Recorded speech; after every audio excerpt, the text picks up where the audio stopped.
जय हिंद दोस्तों। Ajmer sir education classes में आपका स्वागत है। आइए हम लोग आज अध्ययन करते हैं कंडीशनल सेंटेंस। कंडीशनल सेंटेंस होता क्या है? शर्तवाची वाक्य जिसे कहते हैं। ठीक है, कंडीशनल सेंटेंस।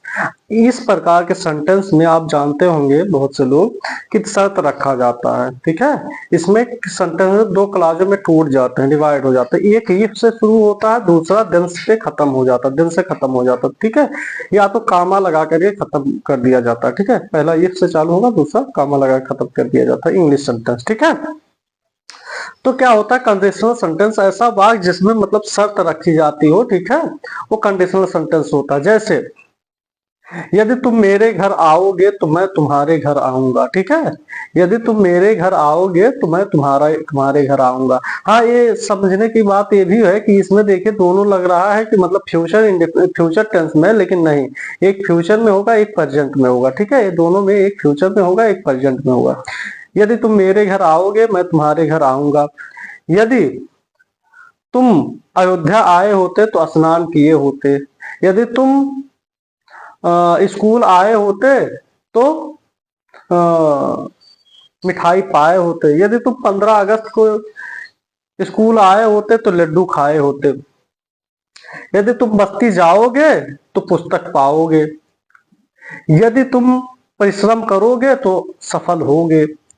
यदि तुम परिश्रम के साथ पढ़ाई करोगे तो अवश्य पास होगे। तो इस प्रकार के जितने भी सेंटेंस है, क्या है वो कंडीशनल सेंटेंस है, यानी शर्तवाची वाक्य है। ठीक है, कंडीशनल सेंटेंस है, शर्तवाची वाक्य है। तो कंडीशनल सेंटेंस का यहाँ परिभाषा दिया गया, देख लीजिए। A conditional sentence is a type of sentence.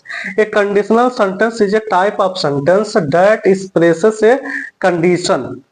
कह रहा है एक कंडीशनल सेंटेंस यानी सत्वाची वाक्य is a type of sentence, एक प्रकार का सेंटेंस है दैट एक्सप्रेस, जो मतलब एक्सप्रेस करता है कंडीशन, शर्तों को, और हाइपोथेसिस या परिकल्पनाओं को, चाहे वो शर्त को डिनोट करे या परिकल्पनाओं को, एंड इट्स क्रॉसपोंडिंग यानी समरूपता को। ठीक है, समरूपी या समरूपता को भी, कॉन्सिक्वेंस यानी परिणाम को, आर आउटकम या जो मतलब रिजल्ट उसका आया हो, आउटकम को। ठीक है, ये दर्शाता है। कौन सा? कंडीशनल सेंटेंस के दर्शाता है। इफ इट टाइप की कंसिस्ट ऑफ टू क्लाजेस, कह रहा है कि मतलब ये दो क्लाजों में बटे हुए हैं। जैसा हम बता रहे थे, दो क्लाजों में बटे होते हैं। द इफ क्लाज, एक इफ क्लाज होता है। ठीक है, एक इफ क्लाज होता है। पहला क्या होता है? इस इफ क्लाज होता है आर प्रोटेसिस क्लास। ठीक है, आर प्रोटेसिस क्लास होता है। अब उसमें क्या होता है? प्रोटेसिस क्लास में states the condition, state the condition की कंडीशन क्या दिया है, उसकी अवस्था होती है। ठीक है, जो पहला क्लाज होता है जिसमें इफ दिया होता है, उसमें क्या कंडीशन दिया गया है, क्या शर्त दिया गया है, वो होता है और हाइपोथेसिस या परिकल्पनाएं होती है। जैसे होता है ना, यदि तुम मेरे घर आओगे। ठीक है, यदि तुम मेरे घर आओगे, यदि मैं प्राइम मिनिस्टर होता। ठीक है, यदि मैं प्राइम मिनिस्टर होता तो क्या है? परिकल्पनाएं है ना। यदि मैं अमेरिका का राष्ट्रपति होता।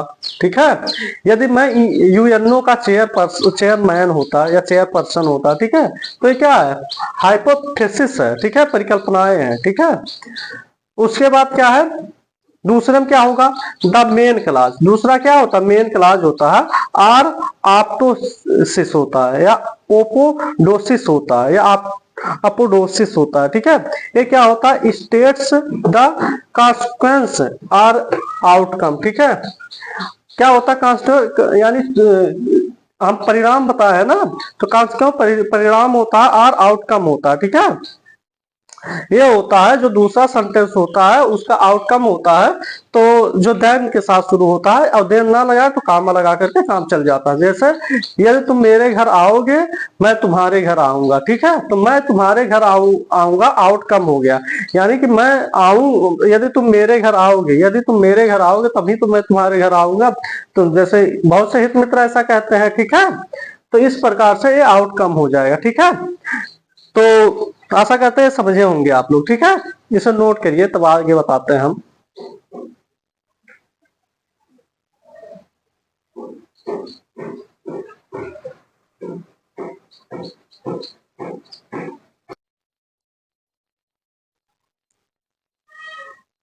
तो देखते हैं रूल पहला। रूल पहला क्या होता है, जीरो कंडीशन, जहां मतलब शर्त ही ना हो, यानी कंडीशन की जीरो पॉसिबिलिटी हो, फैक्ट फैक्ट हो, जहां जहां कंडीशन ना के बराबर हो लेकिन फैक्ट हो या यूनिवर्सल ट्रूथ हो, ठीक है, फैक्ट हो या यूनिवर्सल ट्रूथ हो, तो इसका क्या रूल हो जाएगा, if plus present plus simple, ठीक है, प्रेजेंट का क्या हो, सिंपल हो, ठीक है, प्रेजेंट सिंपल हो, कामा लग जाएगा, और फिर डन हो प्लस प्रेजेंट सिंपल लगेगा, ठीक है, प्रेजेंट सिंपल लगेगा। एग्जाम्पल क्या होगा, यदि तुम बर्फ को गर्म करोगे तो यह पिघल जाएगा, सही बात है, बर्फ कोई है उसे गर्म किया जाए तो वो पिघलेगा ही, ये यूनिवर्सल ट्रूथ है, ठीक है, ये यूनिवर्सल ट्रूथ है या फैक्ट है, चाहे आप फैक्ट मान सकते हैं या यूनिवर्सल ट्रूथ मान सकते हैं। इफ यू हीट आइस, यदि तुम बर्फ गर्म करोगे, इट मेल्ट्स, या पिघल जाएगा, ठीक है, यदि तुम बर्फ को गर्म करोगे, यदि तुम बर्फ को गर्म करोगे तो यह पिघल जाएगा, ठीक है, if you heat ice it melts. यदि तुम 2 और 3 को गुणा करोगे तो 6 हो जाएगा, ठीक है, ये भी हो सकता है। यदि हाइड्रोजन और ऑक्सीजन को मिलाओगे तो पानी बन जाएगा, ठीक है, ये सब क्या हो जाएगा, यूनिवर्सल ट्रूथ हो जाएगा या फैक्ट हो जाएगा, ठीक है। चलिए इस प्रकार, और सेकंड रूल देखते हैं। सेकंड क्या है, फर्स्ट कंडीशनल, ठीक है, सेकंड में फर्स्ट कंडीशनल दिया है, फ्यूचर फ्यूचर या पॉसिबल, पॉसिबल, ठीक है, फ्यूचर हो या पॉसिबल हो। अब क्या कह रहा है, इफ प्लस प्रेजेंट का सिंपल हो, इट प्लस प्रेजेंट का सिंपल हो, प्लस क्या है, डन हो, विल, कैन, में, प्लस बेस वर्ब हो, ठीक है, बेस वर्ब हो, ठीक है, बेस वर्ब हो, यहां इफ रहेगा, ठीक है, इट के जगह पे। अगर बारिश होती है, अगर बारिश होती है तो मैं छाता ले लूंगा, ठीक है, अगर बारिश होती है तो मैं छाता ले लूंगा, ठीक है, तो इसका क्या हो जाएगा, अगर बारिश होती है तो मैं छाता ले लूंगा,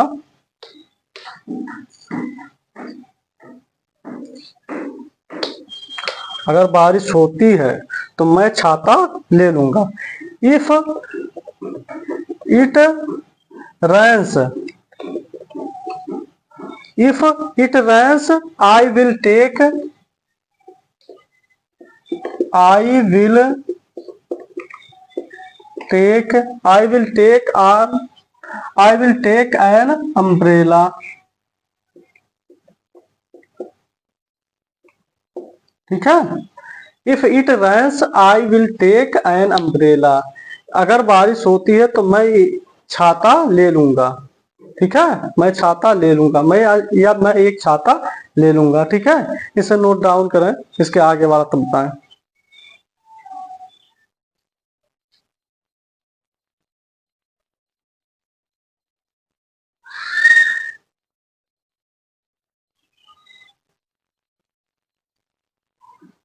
आइए देखते हैं तीसरा रूल। तीसरा रूल क्या होता है, सेकंड कंडीशन या सेकंड कंडीशनल, ठीक है, इसमें क्या होता है, फ्यूचर आर अनरियल होता है, ठीक है, इसमें जो होता है फ्यूचर आर अनरियल। अब कह रहा है इसमें देखिए रूल हो जाएगा इफ प्लस पास्ट का सिंपल, ठीक है, यानी सिंपल पास्ट होना चाहिए, उसके बाद देन के साथ हेल्पिंग वर्ब वुड लगेगा या कुड लगेगा, चाहे माइट लगाइए, ठीक है, फिर प्लस बेस वर्ब, जो वर्ब का बेस होगा वो लगा दीजिए, जो मूल वर्ब उसमें होगा, ठीक है। जैसे एग्जाम्पल क्या हो गया, if I own the lottery, यदि मैं लॉटरी जीत जाता, आई वुड बाय हाउस, मैं एक घर खरीदता, ठीक है, if I own the lottery I would buy a house, ठीक है, ये भी हाइपोथेटिकल है, ठीक है। फिर फोर्थ रूल में क्या है, थर्ड कंडीशनल में है पास्ट, पास्ट हो या अनरियल होगा, ठीक है।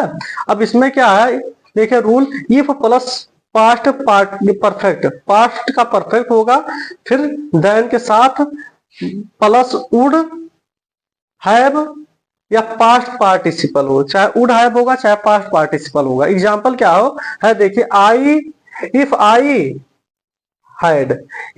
हैड स्टूडाइड हार्ड, यदि मैं कठिन परिश्रम किया होता, आई would have pass the exam, तो मैं एग्जाम को पास कर जाता, ठीक है, मैं एग्जाम पास कर जाता। तो ये दिया है यहाँ, if I had studied hard I would have pass the exam, ठीक है, या पास द एग्जामिनेशन, ठीक है।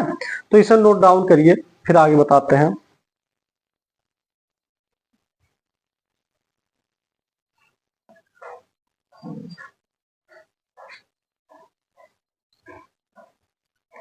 देखिए रूल 5 क्या कहता है। रूल 5 कहता है मिक्स कंडीशनल सेंटेंस जो हो, जैसे पास्ट या प्रेजेंट, पास्ट टेंस हो चाहे प्रेजेंट का हो चाहे अनरियल हो, ठीक है, पास्ट प्रेजेंट का अनरियल हो, ठीक है। अब क्या है रूल, इफ प्लस पास्ट का सिंपल टेंस, पास्ट का सिंपल टेंस हो चाहे पास्ट का परफेक्ट टेंस हो, उसके बाद देन के साथ चाहे वुड हेल्पिंग वर्ब हो या कुड हो, माइट हो या बेस वर्ब माइट हो, ठीक है, इसके साथ क्या है बेस वर्ब हो, ठीक है। तो क्या हो जाएगा पांचवा रूल, ये भी कंडीशनल सेंटेंस आएगा होगा, ठीक है, कंडीशनल सेंटेंस का पांचवा रूल हो जाएगा, ठीक। अब कह रहा if I were not married, if I were not married I would traveller more, ठीक है, ट्रैवल मोर। कह रहा है if I were not married, यदि मैं शादी ना किया होता तो मैं ज्यादा घूमता, ठीक है, ज्यादा घूम सकता, जो कुछ भी। अब सोचिए जो शादी कह रहा है if I would not married I would travel मोर, कि मैं ये शादी ना किया होता तो अधिक घूमता, ठीक है। कैसे कैसे लोग हैं, ठीक है। तो शादीशुदा वाले थोड़ा केयर कीजिए, ठीक है, क्या आप लोग घूम टार पा रहे हैं कि नहीं, ठीक है, जो नहीं किए वही काम घूम टाल ले रहे हैं, ठीक है। चलिए अब देखिए क्या होता है, तो हंसी मजाक की बात होगी। ये होता है कंडीशनल सेंटेंस, कंडीशनल सेंटेंस का रूल 5 हो गया। लेकिन आपको हम हिंदी इंग्लिश दोनों बताए ना, लेकिन आपके एग्जाम में जब ये आएगा तो आपके एग्जाम में चाहे आपके सीटेट का एग्जाम हो, चाहे जेटेट का एग्जाम हो, चाहे DSSB का एग्जाम हो, चाहे बिहार टीचर वैकेंसी टायर 4 का एग्जाम हो, ठीक है, या TGT PGT एग्जाम हो, कोई भी कहीं का भी, तो उसमें जो है आपका क्या देगा, ऐसा तो है नहीं कि हिंदी देगा कि आप इंग्लिश कन्वर्ट कीजिए, नहीं, आपको मतलब पूछेगा आपसे इसमें से कौन सा कंडीशनल सेंटेंस है, ठीक है, कंडीशनल सेंटेंस है, आपको 4 ऑप्शन देगा, 4 ऑप्शनों में से ढूंढना पड़ेगा कि कौन सा कंडीशनल सेंटेंस है, कौन सा कंडीशनल सेंटेंस नहीं है, ठीक है। जैसे मान लीजिए अभी हाल में दिसंबर में होने वाला है सेटेट का ही एग्जाम, जो इंग्लिश लैंग्वेज लिए होंगे उनमें भी पूछने की संभावना ज्यादा है, ठीक है। कोई भी इंग्लिश में एग्जाम दीजिए, ठीक है, चाहे आप मतलब SSC का दीजिए, बैंकिंग का दीजिए, जिसमें इंग्लिश पूछता हो, ठीक है, कंडीशनल सेंटेंस तो आएगा ही आएगा। तो उसमें क्या है, ऐसा नहीं है कि मतलब, या आपका बोर्ड एग्जाम हो गया, जैसे मान लीजिए क्लास 10th या 12th का बोर्ड एग्जाम हो, उसमें कंडीशनल सेंटेंस अगर पूछ लेगा तो कंडीशनल सेंटेंस पूछेगा, तो इसमें ऐसा थोड़ी पूछेगा कि बताइए कि क्या कंडीशनल सेंटेंस में आप जो है हिंदी बताइए, नहीं, उसमें भी अब जो है हाई स्कूल इंटर में भी ऐसे मतलब ऑप्शन दे देगा कि इसमें आप छाटिए, तो ठीक है, ठीक है। तो रूल आप लोगों को बता दिए, लेकिन अगर मान लीजिए आपका सेंटेंस आ गया कहीं कंडीशनल सेंटेंस छाटना है, तो किस प्रकार से हम लोग छाट सकते हैं, ठीक है, कैसे हम लोग छाट सकते हैं, तो यह ये कीवर्ड्स दिए हैं, ठीक है। देखिए कीवर्ड्स दिए हैं कि इसमें से कोई भी अगर किसी वाक्य में मिल जाएगा तो मान लीजिए कि कंडीशनल सेंटेंस वह वाक्य है, वह सेंटेंस कैसा है, कंडीशनल सेंटेंस है। जैसा मान लीजिए यदि किसी भी सेंटेंस में इफ का प्रयोग हुआ है तो मानिए कि वो कंडीशनल सेंटेंस है। उसके बाद जो है अनलेस हो, अनलेस का मीनिंग क्या होता है, इफ नॉट, ठीक है, अनलेस का मीनिंग होता है इफ नॉट, तो भी वो कंडीशनल सेंटेंस का आ जाएगा। प्रोवाइडेड, प्रोवाइडेड का मीनिंग होता है इफ, प्रोवाइडेड का भी मीनिंग होता है इफ, प्रोवाइडेड अगर हो तो भी जान लीजिए क्या कैसा वाक्य कंडीशनल सेंटेंस है, ठीक है।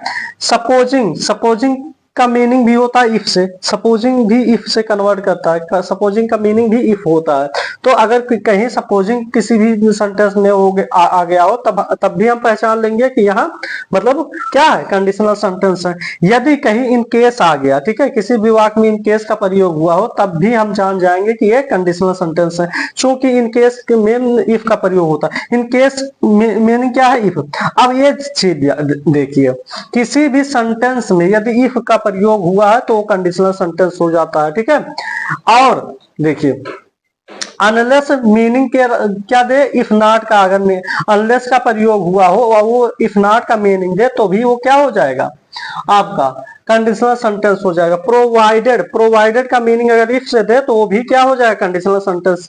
सपोजिंग का मीनिंग अगर इफ से दे तो वो भी हो जाएगा क्या, कंडीशनल सेंटेंस। यदि इन केस का मीनिंग इफ से दे तो वो भी क्या हो जाएगा, कंडीशनल सेंटेंस हो जाएगा। ठीक है, तो ये रूल प्लस ये कीवर्ड्स, कीवर्ड तो बहुत जरूरी है, बेहद जरूरी है, क्योंकि कीवर्ड से ज्यादातर लर्न होता है। कीवर्ड से आप पूरा रिवाइज कर सकते हैं कि ठीक है, कंडीशनल सेंटेंस। तो इसे आप नोट डाउन करें।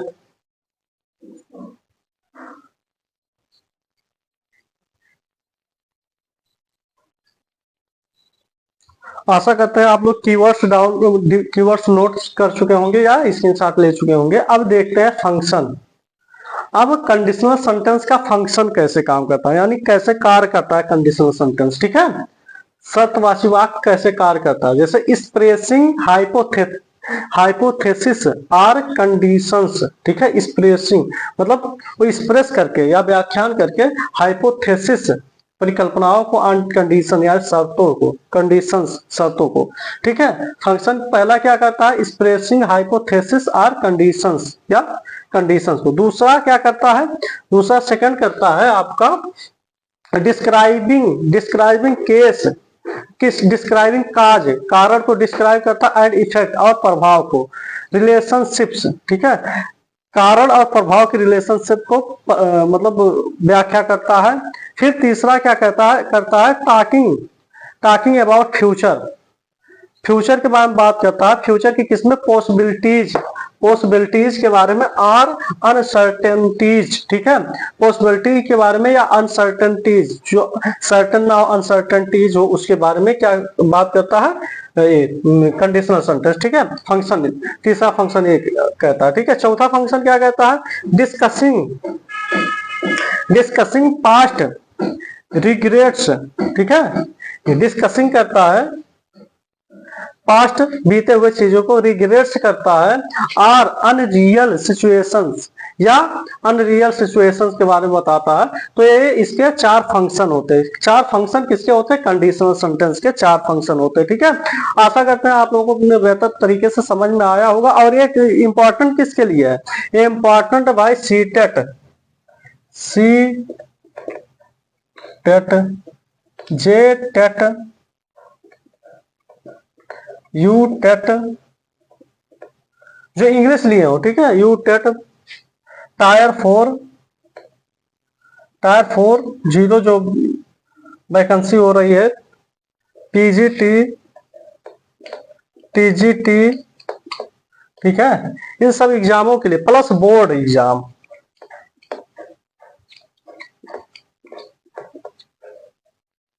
बोर्ड एग्जाम किसके, जैसे यूपी बोर्ड। ठीक है, जिसमें भी ग्रामर पूछे जाते हो। ठीक है, 10th प्लस 12 दोनों।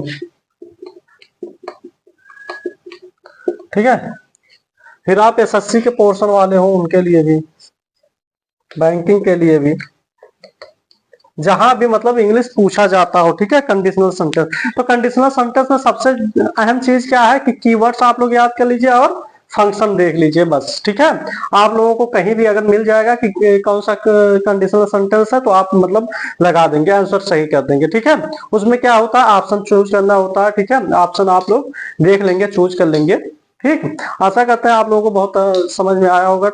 और चलिए अब पूरा मिलता है नेक्स्ट वीडियो में। देखने के लिए धन्यवाद आप सभी लोगों को, धन्यवाद। चलिए पुनः मिलते हैं, जय हिंद।